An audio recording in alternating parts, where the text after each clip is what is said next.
as far as the routes that I've established that make up New Mexico backroads trips offered, those are roads that, I grew up traveling and are familiar with, and I've built these overland routes that are hundreds of miles through the backcountry. Wild routes that make people feel like they're alone, because that's how I felt the first time that I traversed these routes. My name is Jake Quinones, and I'm the owner of New Mexico Backroads. I've been guiding professionally for about 10 years. It started out as a guiding operation that took people from all different walks of life, all different types of experience levels, out into the backcountry. Today, what I do cover kind of a broad spectrum of everything off-road.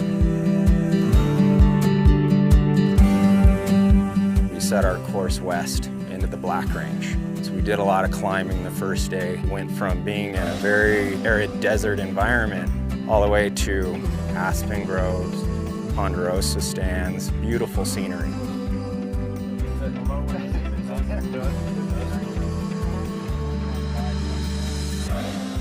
So on a trip, it's critical that I keep food properly cooled. The thought of losing any food supply when you're cooking on a trip is a nightmare I've had a number of times. When it came time to figure out the most reliable means to keep food cold, but also something that's energy efficient, that allows me to start up my vehicle in the morning, not wake up to a dead battery, something that was reliable, I got a Dometic CFX. You can bring some top shelf ingredients, fresh vegetables, fish, meats of all kind, and keep it fresh, keep it cold, keep everything the way it should be. Cold drinks, you could even bring ice cream if you wanted to. It's a good opportunity to be able to get away from everybody, the hustle and bustle of things, but not have to compromise healthy eating. By doing that, keeping your food fresh and cold the way it should, then you really don't have much to worry about.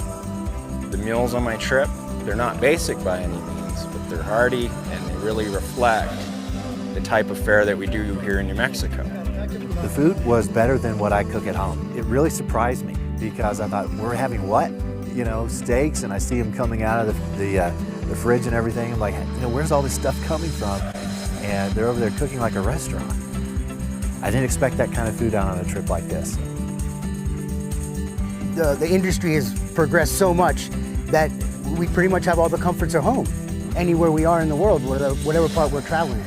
And that's the best, especially from a guy who started when a lot of these amenities weren't around. It just makes it that much better of a trip.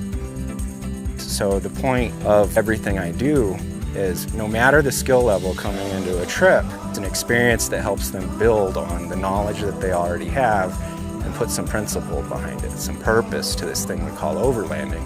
So they're ready to tackle the next level of difficulty or duration of trip with a newfound confidence or heightened level of confidence as far as tackling the next big thing, the next big trip.